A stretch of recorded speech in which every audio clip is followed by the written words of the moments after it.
heard of the quintessential Australian stories and folklore. We've decided to share some of the lesser-known tales. These are the kind of tales that interest us, and if you're interested in the history of Australia, the more obscure stories about places and people you may not have heard of, then stay tuned and enjoy this new series, Aussie Tales That You Weren't Taught. Welcome back. We hope you had a wonderful start to the new year. In this episode, we take a look at an unlikely couple, Matthew Flinders and a black cat he named Trim. This notable historical cat lived during the late 18th and early 19th centuries. He is renowned for having sailed around the globe and circumnavigating Australia during the exploration voyages of his master, Captain Matthew Flinders. But let's start with Flinders. Most of you have heard of him and probably learned about him during school. Matthew Flinders was born in Donington, Lincolnshire in 1774, 4 years after Captain Cook sailed to Australia, 14 years before European settlement. His father, a surgeon, also named Matthew, and his mother was named Susanna. At a young age, his friends advised him not to go to sea, following their reading of Robinson Crusoe, the famous novel. But Flinders still felt it was his calling. In 1789, at just 15 years old, he embarked on his journey with the Royal Navy, with the support of Captain Thomas Paisley. Henrietta Flinders, his sister, was appointed as governess to Captain Thomas Paisley's children and persuaded him to secure a first naval posting for her brother, Matthew. He first served on HMS Alert as a servant, however quickly advanced to the position of able seaman on HMS Scipio. By July 1790, he had earned the rank of midshipman. In 1791, he joined Captain Bligh on his second voyage attempt at breadfruit, after the first failed mutiny on the Bounty. The voyage took them to Tasmania, and Flinders began a love of Terra Australis, later being the reason for the name change to Australia. But the story we have for you wasn't the one you were taught about Flinders. Well, if you were lucky to have a good enough history teacher, maybe you were. But we're going to guess that a lot of you haven't heard about it. This was the fearless feline he had as a companion named Trim. Now let's talk of their meeting. In September 1793, Flinders rejoined HMS Bellerophon under Captain Paisley's command. The following year, he participated in the glorious 1st of June battle, the largest naval battle between Great Britain and the First French Republic during the French Revolutionary Wars.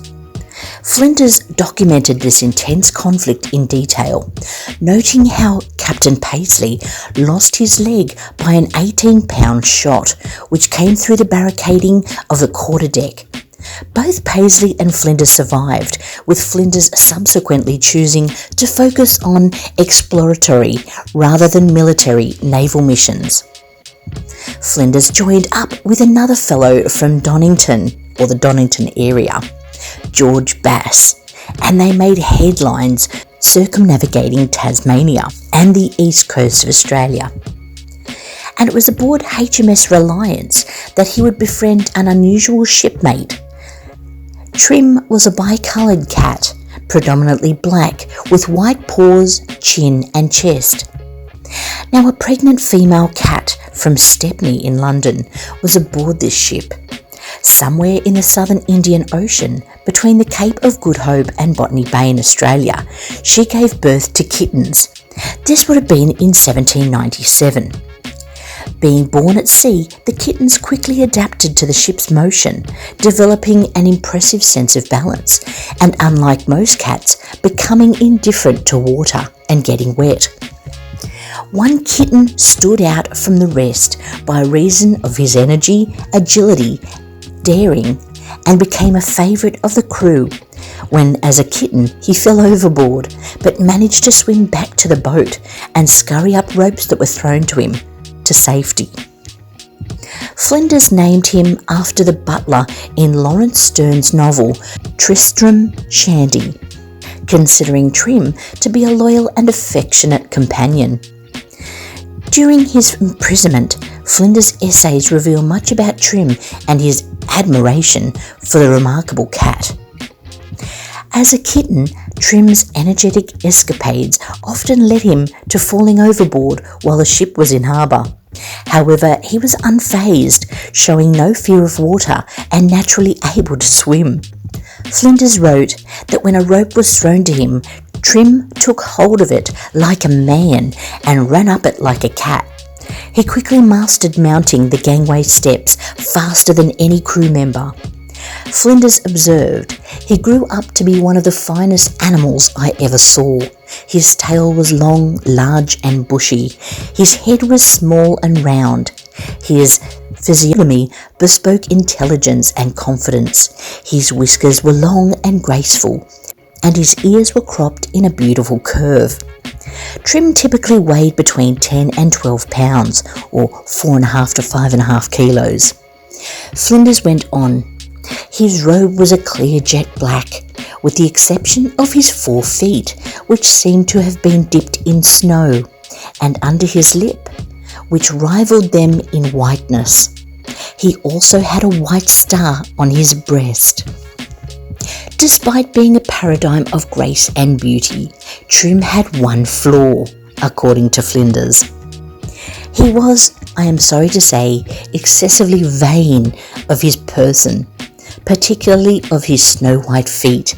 He would frequently place himself on the quarterdeck before the officers, in the middle of their walk, and spread out his 2 white hands in the posture of the lion couchant, would oblige them to stop and admire him. Nevertheless, Trim became a firm favourite on board the Reliance. He quickly learned to jump over a seaman's clasped hands. Everyone enjoyed teaching him this trick, and he achieved a pitch of perfection. As he was quick to learn, the sailors taught him various tricks, including lying flat on his back with his 4 feet stretched out until given a signal to rise. If left too long, a slight motion of the end of his tail denoted the onset of impatience, and his friends would end the lesson. Trim had a habitual passion for everything that was in motion, whether it was a musket ball tied with twine or a ball rolled along the deck. According to Flinders, Trim was interested in many aspects of running the ship. From hoisting the sails, he would run aloft faster than any of the men once the order was given, to astronomical observations, during which he studied the motion and ticking of the timepiece with much earnest attention. If there was confusion or haste, Trim would mew and rub against people's legs until he gained someone's attention. Yet he never lost his dignity.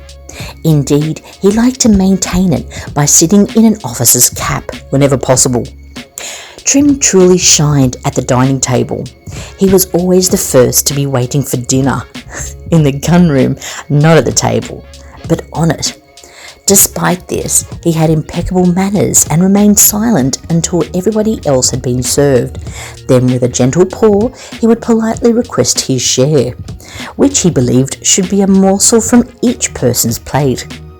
He made his rounds at the table in this manner, and almost everyone would oblige him. For those who didn't, Trim had a clever solution. Waiting for the right moment, perhaps, when conversation was lively, he would deftly snatch a piece of meat off an unsuspecting crewman's fork. This act was performed so skillfully that it usually garnered admiration rather than anger. Trim would quietly eat his prize and then move on to the next person. After dining with his masters, Trim was not averse to having another meal with the servants. The gunroom steward, a large Berlin man named William, was especially fond of Trim and would speak to him as though he were a human child. Flinders noted one such conversation between the two during dinner. after Trim had been particularly bold in claiming a piece of meat from one of the officers. "Master Trim, do you know you've behaved very badly?" "Meow." "It's all well and good to play your tricks with those who know you, but you should be more modest with strangers." "Meow." "How dare you say I gave you no breakfast? Didn't I give you all the milk that was left and some bread soaked in it?" "Meow." "No meat. What? You grow insolent." "Meow." "Well, if you promise to behave better, you'll get a nice piece of the cold shank of mutton for supper." "Meow." "Easy, Master Trim. I'll give it to you now. But first promise me on your honour." "Meow." "Come then, my good boy. Come and kiss me." Trim jumped onto William's shoulder, rubbed against his cheek, and took the meat piece by piece from his mouth. Trim made another friend during an expedition to explore the coast of New South Wales, becoming well acquainted and very fond of an Aboriginal man named Bongaree. Bongaree would supply water from the cask on demand whenever Trim mewed for a drink. You could just tell he lifted the spirits of the men throughout the long journey. It is no wonder why Flinders couldn't leave him behind on his other voyage. But before the big exploration, Flinders did try and house train him, of sorts. In 1800, the Reliance sailed back to England via Cape Horn and St Helena, allowing Trim to complete his circumnavigation of the globe. Many and curious were the observations he made in various branches of science, particularly the natural history of small mammals, birds and flying fish, for which he had much taste, wrote Flinders.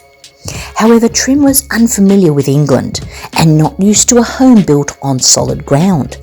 When he was placed in the care of a woman in London while Flinders prepared for his wedding to his fiancée Anne, problems arose. The cat's minder, who was supposed to teach him how to live on dry land, was unprepared for the challenge. Instead of using the door, Trim preferred to exit the house through a sash window on an upper floor so he could spy out the land as though on a ship. One rainy day, when the window was closed, Trim simply bolted through it. The startled woman later recounted to Flinders, "Good God, Trim, is it thee? They said thou wast a strange outlandish cat, and verily I think thou art the devil." She knew Trim's master would pay for the damage, but she must have been shocked when he also had to replace her best china. Trim had spotted a mouse and charged into the cupboard after it, scattering cups and saucers everywhere. When she opened the door to let him out, he nearly frightened her to death by jumping on her shoulder. Though she considered punishing him for his misdeeds, when he rubbed his whiskers against her chin and began to purr, she relented. Clearly, alternative accommodation was needed. Trim travelled to London by stagecoach to stay with one of Flinders' friends, impressing his fellow passengers with his good behaviour and earning their admiration. However, his stay there was also short-lived. The friend couldn't handle the cat's ways and told Flinders, "I never saw such a strange animal. I'm afraid of losing him. He goes out into the streets in the middle of the day. I fear someone will carry him off." There was no doubt of it. He was going abroad again. During the epic voyage from 1801 to 1803, Matthew Flinders became the first person to circumnavigate the island known as New Holland, departing from Portsmouth on the 18th of July 1801 aboard HMS Investigator. Flinders set out to explore the unknown coast of Australia and sighted Cape Leeuwin in Western Australia on 6th of December. The English were aware that the French dispatched expeditions to the southern continent 9 months earlier, were highly suspicious of their motives given the ongoing war between the two countries. Trim was back in his element though, being made a fuss of by the men and establishing himself as undisputed master over all the several dogs that were also on board. Flinders made circumnavigations of Australia in each of 1801, 1802 and 1803, accompanied throughout by his cat. Trim had frequent opportunities of repeating his observations and experiments in his favourite science, natural history, and exerting his undiminished activity and zeal for the public good, wrote his master. On one occasion in the Gulf of Carpentaria, the climate was so humid and fresh food so short that Trim seemed to be becoming prematurely old. He lost weight and his fur began to go grey. However, his many friends were delighted to find that when the climate improved, so did his health, and by the time they next reached port, he had regained his ample figure and his jet black fur. By the 27th of January 1802, the HMS Investigator reached the head of the Great Australian Bight. From February to March 1802, the British crew surveyed Spencer Gulf and explored Kangaroo Island and charted St Vincent's Gulf. In April, the Investigator revisited Kangaroo Island, and on the 8th and 9th of April, they unexpectedly encountered a French expedition led by Nicholas Baudin at what later became known as Encounter Bay. Nicholas Baudin was around Flinders' age, and like Flinders, uninterested in the British and French War. They were more interested in exploring and seeing the various flora and fauna that Australia had to offer, or Terra Australis.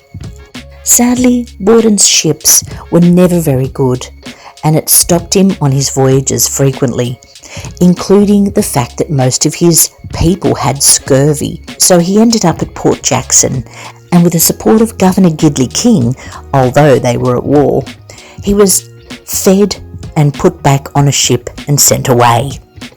Now, unfortunately, he developed tuberculosis and arrived at the Isle de France, or Mauritius, just ahead of Flinders at the time, and died there. At the time, Flinders wasn't to know that Trim also would meet his fate there in the not-too-distant future. Flinders continued eastwards, departing present-day South Australian waters on the 19th of April and reached Port Jackson in May 1802. After refitting the ship and allowing the crew to rest, they supplemented Cook's earlier charts and then charted the Gulf of Carpentaria. Urgent repairs were required to the ship, prompting Flinders to sail to Timor. Concluding his survey, he returned to Port Jackson, Sydney in June 1803, marking the end of his circumnavigation. Now, the Investigator was in such poor condition that it was deemed unfit for further voyages. Consequently, Flinders sailed on the Porpoise to return to England, but was shipwrecked at Wreck Reef. Using the cutters from the Porpoise, Flinders returned to Port Jackson and arranged a rescue for the crew. Trim helped to entertain the men and keep up their spirits until rescue arrived in the shape of a schooner Flinders called Minikin. It was the HMS Cumberland, and another larger vessel, more comfortable, would be returning to England via China. Trim could have gone on that, but preferred to stay with Flinders on the schooner, which proved to be leaky, and his demise. The voyagers had to put in for repairs at the French island of Mauritius, but unbeknownst to them, England and France were at war, and the travellers were accused of spying and taken prisoner. During his imprisonment, Flinders meticulously drafted all his charts and, in a letter to Sir Joseph Banks, advocated for the name Australia for the entire southern continent rather than Terra Australis or New Holland. Trim, Flinders and another officer were shut in a room, although the cat did sometimes manage to evade the sentry on the door to go and explore, until his wanderings became too frequent and he was shut in after supper. The prisoners were moved to La Maison Despot, where a French lady took a fancy to Trim and offered to take him as a companion for her little daughter. Suspecting some trickery involving the guards, Flinders reluctantly agreed. However, after only a fortnight, The Island Gazette reported that poor Trim was missing, and a reward of 10 Spanish dollars was offered for his safe return. Flinders was heartbroken. He said he would have gladly given $50 for the cat's return. All research and offers of recompense were in vain. Poor Trim was effectively lost, and it is but too probable that this excellent, unsuspecting animal was stewed and eaten by some hungry slave. Flinders was absolutely gutted and wrote about him. "Thus perished my faithful, intelligent Trim, the sporting, affectionate and useful companion of my voyages for 4 years. Never, my Trim, to take thee all in all, shall I see thy like again. But you will never cease to be regretted by all who had the pleasure of knowing you, and for your affectionate master and friend he promises, if he ever has the happiness to enjoy repose in his native country, under a thatched cottage surrounded by half an acre of land, to erect in the most retired corner a monument to perpetuate your memory and record your uncommon merits." Flinders was held for 7 years before being permitted to return to England and his wife in 1810, at the age of 36. His captivity had been harsh and had aged him beyond his years. With rapidly deteriorating health, he survived only 4 more years and died in 1814. It is unlikely that he was ever able to erect that memorial he had promised for his cat. His account of his expedition, A Voyage to Terra Australis with Atlas, was published on the 18th of July 1814. Tragically, he passed away the following day. Matthew Flinders is part of Australian history, like Cook. He never actually lived here though, but all the same we claim him too, and the cat who circumnavigated with him. Both are memorialised in various locations, and many books have been written about the friendship. An amazing story of a famous explorer and his black furry companion, a cat among the seagulls, Mr. Trim. 2 centuries later, neither Matthew Flinders nor his faithful companion Trim is forgotten. A bronze statue of Trim, sculpted by John Cornwall, stands on a window ledge of the Mitchell Library in Macquarie Street, Sydney, Australia. It is placed directly behind the statue of his master, erected in 1925 when Flinders' grandson donated his papers to the library. The cat statue, commissioned by the North Shore Historical Society and the Library Cafe, is named after Trim. In March 2006, a statue of Flinders was placed in the marketplace of his hometown Donington, Lincolnshire, in eastern England, with his beloved cat at his feet. There is also a memorial window to Flinders, but not Trim, at the Church of St Mary and the Holyrood in Donington.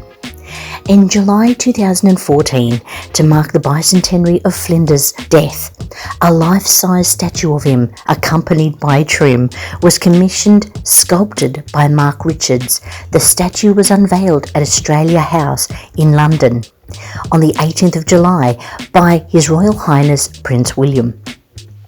It was then transported overnight to its final destination, the main concourse of Euston Station. This location was chosen because Flinders was buried in 1814 at St James Hampstead, which was demolished in the 1950s. And it is believed that his grave lies beneath the station. The sculpture depicts Flinders in early 18th century dress, with dividers in hand, half kneeling over a chart of Australia. Trim sits beside him.